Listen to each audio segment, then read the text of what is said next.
management of London's royal parks has come increasingly under the spotlight over the last year. First, the government put the maintenance of the parks in the hands of private contractors, a move unions said would lead to lower standards. Then came Pavarotti in the Park, a huge concert which attracted thousands to Hyde Park, reopening the debate on the best way to use London's open spaces.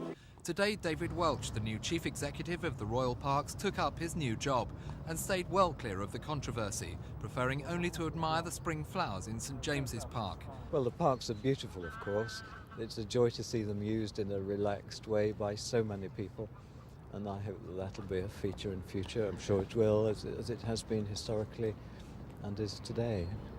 The government's come in for criticism over its talk of value for money, which some fear will lead to over-commercialisation, a charge it rejects. Well, I can give an absolute assurance that there's no question whatever that we're going to turn our royal parks into theme parks, pleasure parks in that sense.